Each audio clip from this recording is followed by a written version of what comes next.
Hi అండి, welcome to our channel భవిష్య ముచ్చట్లు అండి. నేను ఈరోజు వెలక్కాయతో పచ్చడి చేస్తున్నానండి. వెలక్కాయ రోటి పచ్చడి చేస్తున్నాను. మనం వినాయక చవితికి ఎలక్కాయలు పెట్టుకున్నాం కదా, ఆ ఎలక్కాయలు ఉన్నాయి. దాంతో నేను పచ్చడి చేసి చూపిస్తాను. ఫస్ట్ ఇవి పగలగొట్టేసుకుంటానండి. పగలగొట్టి గుజ్జు అంతా తీసేసుకుందాము.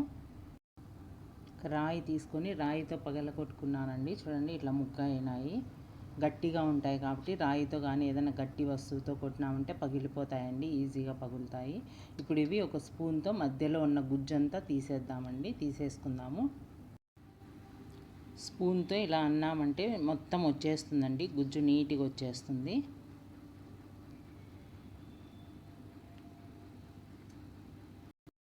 రెండు కాయలు కొట్టేసుకున్నానండి, ఇంత గుజ్జు వచ్చింది. ఇప్పుడు ఒక బాండిల్ పెట్టుకున్నాను.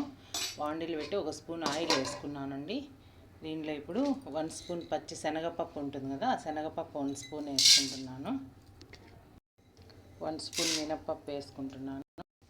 1 స్పూన్ ధనియాలు, జీలకర్ర ఒక 1/2 స్పూన్ వేసుకుంటున్నానండి.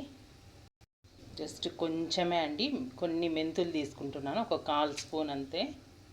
ఆవాలు కూడా 1 స్పూన్ వేస్తున్నానండి.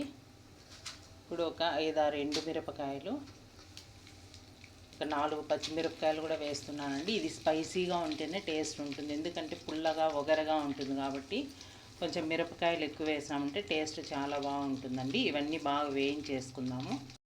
ఇదంతా వేగిపోయిందండి, ఇప్పుడు ఆఫ్ చేసేసుకుందాము.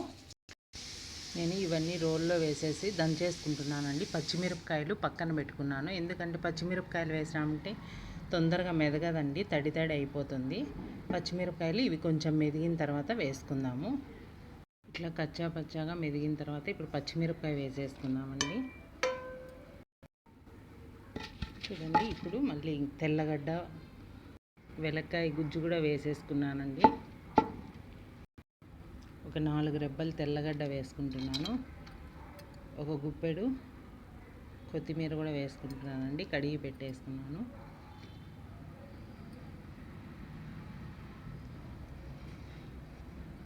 ఒక స్పూన్ ఉప్పు వేసేస్తున్నాను. ఇంతవరకు ఉప్పు వేయలేదండి, ఇప్పుడు వేస్తున్నాను.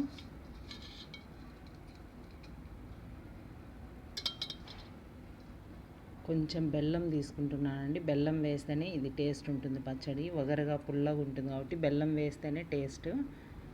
ఒక స్పూన్ అంత వేసేసాను. ఇప్పుడు ఇదంతా బాగా దంచేసుకుంటానండి.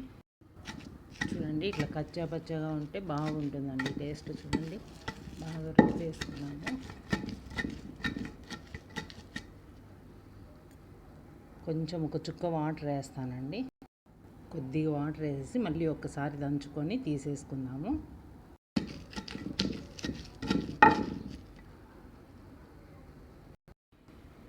చూడండి, ఒక ప్లేట్లోకి తీసేసుకున్నాము. ఇప్పుడు దీన్ని తిరగమాత వేసుకుందామండి, పోపు పెట్టుకుందాము. ఇందాక వేయించుకున్నాను కదండి, అదే బాండిల్లో ఇంకొంచెం ఆయిల్ వేసుకుంటున్నాను. ఒక స్పూన్ ఆయిల్ వేసేసి పోపు పెట్టేసుకుందాము. హెల్త్కు చాలా మంచిదండి, 300 రకాల రోగాలను నయం చేస్తుందని చెప్తున్నారు. వినాయకుడే ఇష్టపడిన పండు అండి ఇది. చాలా మంచిది, సీజనల్గా బాగా ఈ సీజన్లో అందరికీ దొరుకుతుంది. ఒకసారి ట్రై చేయండి. ఇప్పుడు నేను ఇవి పోపు దినుసులు వేసుకుంటున్నాను.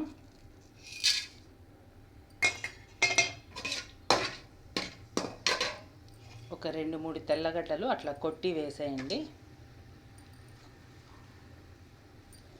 ఒక గుప్పెడు కరివేపాకు, ఒక ఎండుమిరపకాయ తుంచి వేస్తున్నాను.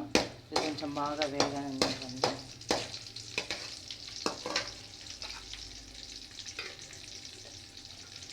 వినాయక చవితికి ప్రతిసారి కంపల్సరిగా పెట్టే వాటిల్లో ఇవి ఎలగపండు కూడా ఒకటండి. వెలక్కాయలు, చెరుకుగడ్డలు, గరికాయ ఇవన్నీ చాలా ఇష్టం వినాయకుడికి.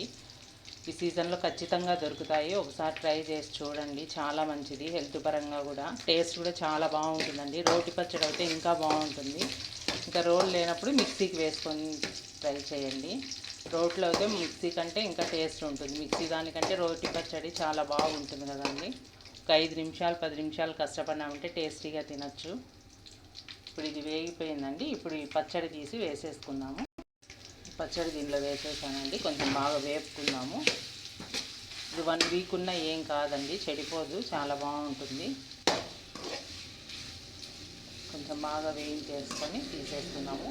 ఇంకొంచెం లూజ్ కావాలంటే వాటర్ యాడ్ చేసుకోవచ్చు అండి. దంచేటప్పుడే ఇంకొంచెం నీళ్ళగా వేసుకోవచ్చు. నేను గట్టిగా ఉంటేనే తింటారనేసి ఒక చుక్కే కొద్దిగానే వాటర్ వేసినాను. మీకు లూజ్గా కావాలంటే దంచేటప్పుడు కొన్ని వాటర్ వేసేసి దంచేసుకోండి. చూడండి బాగా వేయించేయండి.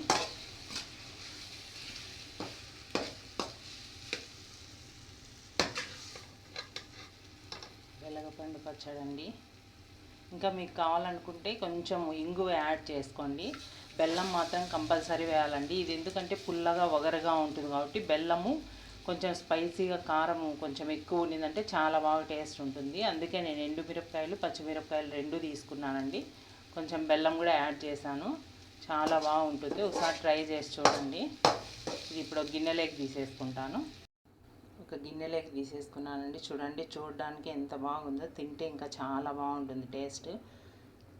చూడండి కచ్చా పచ్చాగా దంచుకుంటేనే టేస్ట్ ఉంటుందండి. నేను బాండిలు కూడా అట్లే పెట్టుకున్నాను. దీంట్లో అన్నం వేసి కలుపుతాను. నాకు స్కూల్ దగ్గరకు టైం అయింది పాపని తీసుకురావడానికి, అందుకని అట్లనే పెట్టేశానండి. బాండిల్లో కలుపుకొని తింటే కూడా చాలా టేస్ట్ అనిపిస్తుంది గిన్నెలో కలిపేదానికంటే. ఓకే అండి, ఈ రెసిపీ కన్నా మీకు నచ్చితే లైక్ చేయండి, షేర్ చేయండి, సబ్స్క్రైబ్ చేయండి. థ్యాంక్ యూ అండి. సపోర్ట్ చేయండి ప్లీజ్. ఓకే అండి.